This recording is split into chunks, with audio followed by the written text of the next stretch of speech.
Hello friends, मैं आपका अपना राहुल सर स्वागत करता हूं अपने इस YouTube channel science by Rahul sir में। आज हम इस वीडियो में बात करेंगे सजीवों के विशिष्ट लक्षण के बारे में। मतलब कि सजीवों के विशिष्ट लक्षण किसको कहते हैं, सजीवों के विशिष्ट लक्षण कौन कौन से हैं। तो इसके पिछले वाले जो वीडियो है उसमें हमने ये बताया था कि सजीव किसको कहते हैं, निर्जीव किसको कहते हैं, सजीव के लक्षण क्या होते हैं, निर्जीव के लक्षण क्या होते हैं। अगर आपने वो वीडियो अभी तक नहीं देखा है तो उसका लिंक इस वीडियो के डिस्क्रिप्शन में मिलेगा, जाकर तुरंत देखें। तो आज हम इस वीडियो में बात करेंगे सजीवों के विशिष्ट लक्षण के बारे में। विशिष्ट लक्षण पिछले वीडियो में हमने ये बताया था कि विशिष्ट लक्षण उसको कहते हैं जो लक्षण सिर्फ सजीवों में पाया जाए, निर्जीवों में नहीं पाया जाए, उसी को हम लोग क्या कहते हैं, विशिष्ट लक्षण कहते हैं। तो इसमें विशिष्ट लक्षण में पहला क्या होगा, वृद्धि। वृद्धि का मतलब होता है ग्रोथ। ग्रोथ का अर्थ होता है बढ़ना। तो पिछला वीडियो में हम लोग ने ये पढ़ लिया है कि ग्रोथ कैसे होता है, सजीवों में भी होता है, निर्जीवों में भी होता है। तो इसलिए वृद्धि को विशिष्ट लक्षण के अंतर्गत नहीं रखा जाएगा। अब हम बात करेंगे रिप्रोडक्शन के बारे में। मतलब कि विशिष्ट लक्षण में हम लोग जानेंगे जनन किसको कहते हैं। तो जनन का डेफिनेशन कैसे देंगे, अपने समान नए जीवों की उत्पत्ति करना जनन कहलाता है। तो ये किस में होगा, ये जब होगा तो किस में होगा, सजीव प्राणियों में होगा। निर्जीव में जनन नहीं होगा, जब होगा तो किस में होगा, सजीव प्राणियों में जनन होगा। डेफिनेशन कैसे देंगे,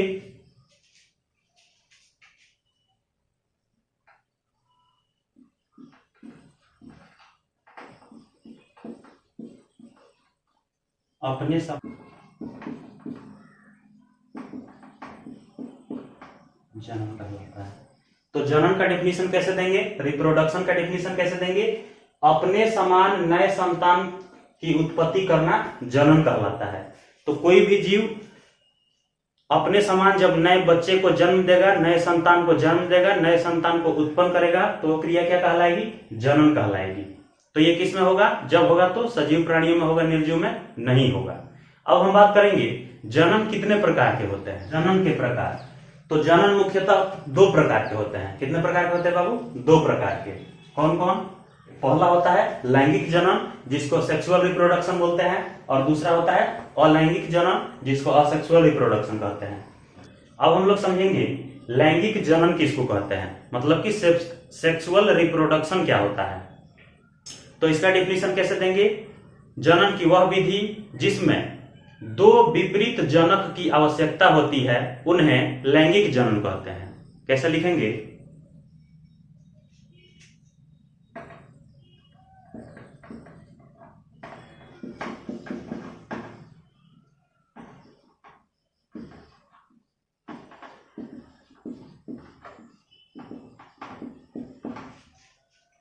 तो लैंगिक जनन का डिफिनीशन कैसे देंगे, जनन की वह विधि जिसमें दो अलग अलग विपरीत जनकों की आवश्यकता होती हो उन्हें लैंगिक जनन कहते हैं।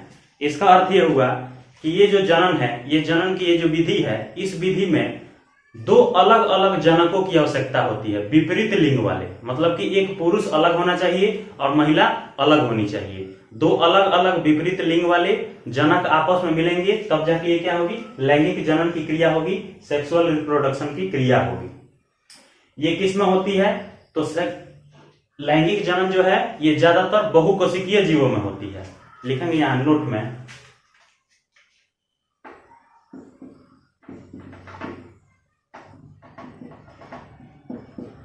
होती है।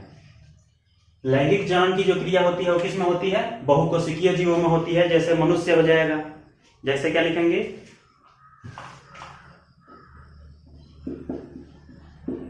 जैसे मनुष्य, गाय, बकरी, भैंस इत्यादि। अब इसमें आप लोग ध्यान से देखेंगे, जैसे मनुष्य है तो मनुष्य में जन्म होने के लिए नर और मादा दोनों की आवश्यकता होती है और दोनों अलग अलग होते हैं, अलग अलग जनक हो गए। गाय में मादा अलग होती है और सांड, वो दोनों अलग होते हैं, तो उनके बीच जब जनन की क्रिया होगी तो दोनों में अलग अलग होंगे। बकरी में भी क्या होता है, बकरा जो होता है वो अलग होता है, बकरी जो होती है वो अलग होती है। भैंस में भी क्या होता है, भैंसा जो होता है वो अलग होता है और भैंस जो होती है ये अलग होती है। तो इस तरह से लैंगिक जनन में क्या होती है, लैंगिक जनन जो होता है इसमें अलग अलग जनक भाग लेते हैं, तब जाके ये जनन की प्रक्रिया जो है ये पूरी होती है। अब हम बात करेंगे कि जनन की जो क्रिया है ये मनुष्यों में कैसे होती है। वैसे तो जनन के बारे में, लैंगिक जनन के बारे में, अलैंगिक जनन के बारे में आप लोग को इंटरमीडिएट 12 में पढ़ना है, 10+2 में पढ़ना है, लेकिन अभी विशिष्ट लक्षण पढ़ रहे हैं तो उसमें थोड़ा बहुत नॉलेज रखिएगा तो बेहतर होगा। तो इसलिए हम लोग पूरा विस्तार से अभी नहीं पढ़ेंगे, विस्तार में 12 में पढ़ेंगे, लेकिन आमतौर पर जितना सामान्य जरूरी जानकारियां हैं उतना आपको बता दिया जाएगा। तो अभी हम लोग पढ़ेंगे मनुष्य में जनन कैसे होगा। मनुष्य में जनन, तो मनुष्य में जनन कैसे होगा? युग्मकों के माध्यम से होता है। किसके माध्यम से? युग्मक के माध्यम से होता है। क्या लिखा गया यहाँ पे? मनुष्य में जनन युग्मकों के द्वारा होता है। अब यह युग्मक क्या होता है?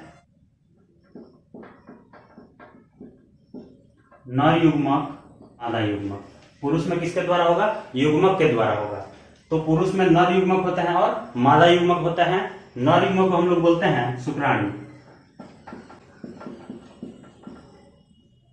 जिसको इंग्लिश में कहते हैं स्पर्म, और मादा युग्मक जो होता है उसको बोलते हैं अंडाणु, जिसको इंग्लिश में बोलते हैं ओवम। तो मनुष्य में अंडाणु और शुक्राणु के मदद से जनन की क्रिया होती है, जीवों की उत्पत्ति होती है। अंडाणु और शुक्राणु को हम लोग बोलते हैं गैमेट। क्या बोलते हैं? गैमेट। लेकिन जब ये दोनों आपस में संयोग करते हैं, जब ये आपस में संलयन करते हैं, आपस में मिलते हैं, तब इनको कहते हैं जाइगोट। मतलब कि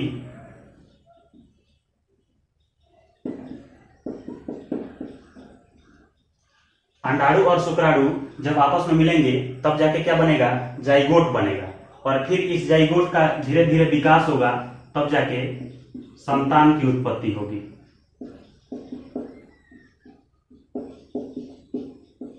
इस तरह से क्या होगी? संतान की उत्पत्ति होगी जाइगोट के माध्यम से। तो जो नर युग्मक है उसको स्पर्म बोलेंगे, जो मादा युग्मक है उसको ओवम बोलेंगे।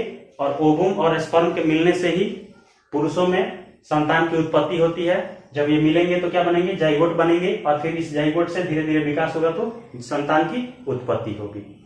तो इस तरह से क्या होता है? मनुष्य में जनन की क्रिया होती है और नए संतानों की उत्पत्ति होती है।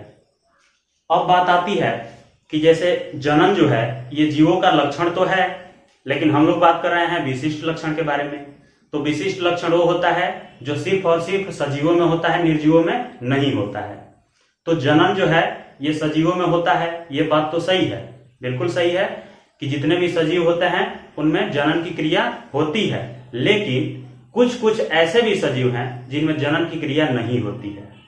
अब आप सोचेंगे कि ये सब क्या बता रहे हैं? पहले बता रहे थे कि जनन की क्रिया सब सजीव में होती है। पहले हम ये भी बताए हैं कि वृद्धि जो होती है वो खाली सजीवों में होती है, लेकिन बाद में उसका खंडन किया गया। तो फिर क्या पता चला कि वृद्धि जो है वो सजीवों में भी होती है और निर्जीवों में भी होती है। तो वृद्धि जो था वो क्या था? सजीवों का विशिष्ट लक्षण नहीं था। नोट में लिखेंगे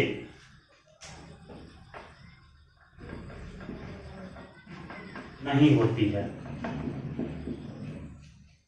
नोट में क्या लिखेंगे? जनन की क्रिया सभी सजीवों में नहीं होती है। मतलब कि कुछ कुछ ऐसे भी सजीव प्राणी हैं जिनमें जनन की क्रिया नहीं होती है। जैसे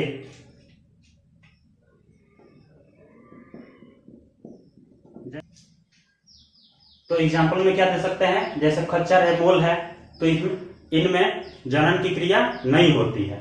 दूसरा है बंध कामगार मधुमक्खी। मधुमक्खी जो होती है वो होते हैं 3 प्रकार के।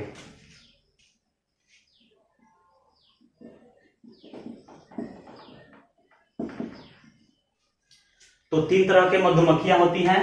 पहला होता है रानी मधुमक्खी, दूसरा बंध कामगार मधुमक्खी और तीसरा ड्रोन मधुमक्खी। इनमें से रानी मधुमक्खी और ड्रोन मधुमक्खी, इन दोनों में जनन की क्रिया होती है, ये नए संतान को उत्पन्न कर सकते हैं। लेकिन बंध कामगार मधुमक्खी है, इनमें जनन की क्रिया नहीं होती है। तो इसलिए यहाँ पे एग्जाम्पल में क्या लिखे हैं? बंध कामगार मधुमक्खी, क्योंकि इनमें जनन की क्रिया नहीं होती है। अगला है कुछ बंध मनुष्य। कुछ बंध मनुष्य आप लोग देखे होंगे, कुछ ऐसे माता पिता होते हैं, ऐसे पेरेंट्स होते हैं जिनके बच्चे नहीं होते हैं, जो संतान उत्पन्न करने में सक्षम नहीं होते हैं, तो उनको क्या बोलेंगे? कुछ बंध मनुष्य। तो मनुष्य में इस प्रकार से क्या होगा? सभी मनुष्य को हम लोग नहीं बोल सकते हैं, कुछ बंध मनुष्य, मतलब 100-200 में 1-2-3 ऐसे आपको मिल जाएंगे जो बंध होते हैं, जिनके बच्चे नहीं होते हैं, संतान उत्पन्न में नहीं कर पाते हैं, तो वो क्या हो जाएंगे? इसमें एग्जाम्पल के तौर पे हो जाएंगे। तो ये आप लोग समझ गए कि जनन की जो क्रिया है वो सभी सजीवों में नहीं होती है, कुछ कुछ सजीव ऐसे भी होते हैं जिनमें जनन की क्रिया नहीं होती है। तो लैंगिक जनन समझ गए। अब हम समझेंगे अलैंगिक जनन किसको कहते हैं, असेक्सुअल रिप्रोडक्शन किसको कहते हैं। तो इसका डेफिनेशन कैसे देंगे? जनन की वह विधि जिसमें सिर्फ एक जनक ही भाग लेते हो उन्हें अलैंगिक जनन कहते हैं। कैसे लिखेंगे?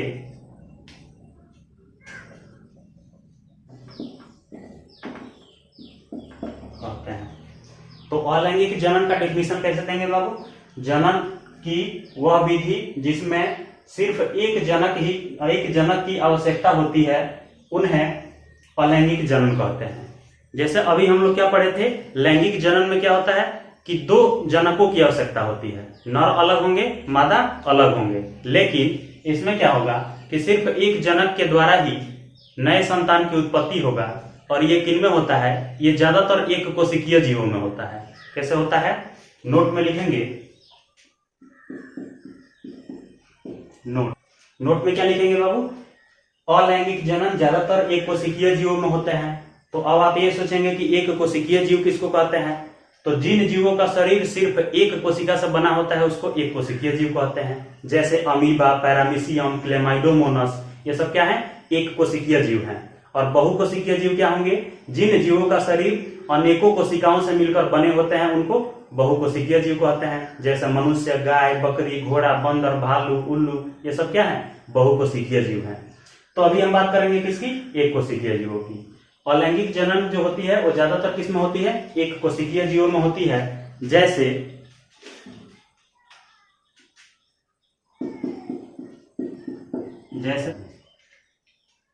तो ये जो एग्जाम्पल है एक कोशिकीय जीवों के एग्जाम्पल हैं अमीबा, पैरामीशियम, क्लेमाइडोमोनस इत्यादि। तो इन सब में जनन कैसे होगा? अलैंगिक विधि से होगा। अब अलैंगिक विधि जो है ये अनेकों प्रकार से होते हैं, जिसका हम लोग विस्तार से अध्ययन 12 में करेंगे। 10+2 का जो सेकेंड ईयर है उसमें हम लोग अलैंगिक जनन को अलग अलग पार्ट में पूरा विस्तार से समझेंगे। बस आप ये जान लीजिए अभी 11th में कि लैंगिक जनन, अलैंगिक जनन ये दोनों जानेंगे। लैंगिक जनन में क्या होता है? लैंगिक जनन में 2 अलग अलग जनक भाग लेते हैं, अलग अलग जीवों में होते हैं। लेकिन अलैंगिक जनन में क्या होगा? इनमें सिर्फ एक जनन के द्वारा ही किसी दूसरे जीव की उत्पत्ति होगी, किसी नए संतान की उत्पत्ति होगी। तो अलैंगिक जनन जो है ये अनेकों तरीके से होते हैं। जैसे द्विखंडन के द्वारा होता है, मुकुलन के द्वारा होता है, बहुखंडन के द्वारा होता है। इस तरह से क्या होता है? अलैंगिक जनन की क्रिया होती है। अगर हम बात करेंगे अमीबा की, तो अमीबा में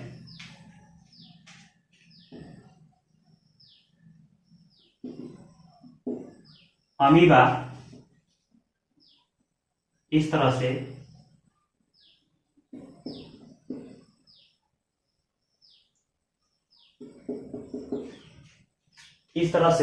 टूटकर विभाजित होकर 2 अमीबा में बढ़ जाता है और इस तरह से अमीबा में जनन की क्रिया होती है।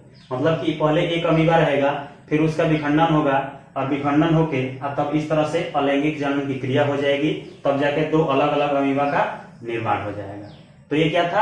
अलैंगिक जनन था। इसके अलावा हम बात करें बहुखंडन या द्विखंडन का, तो उसमें जीवों के जो पार्ट होते हैं जैसे ईस्ट में होता है, शैवाल में होता है, तो इनमें भी कैसे होता है? अलैंगिक विधि से होता है। मुकुलन विधि जो होता है या बहुखंडन होता है, द्विखंडन होता है। अमीबा में होता है क्या? अलैंगिक जनन होता है। इसके अलावा हम लोग कवक जिसको हम लोग बोलते हैं फंजाई, तो कवक में भी कौन सा जनन होता है? कवक में भी अलैंगिक जनन होता है, क्योंकि इनमें भी नर और मादा दोनों की जरूरत नहीं, किसी एक के द्वारा हो जाता है अलैंगिक जनन।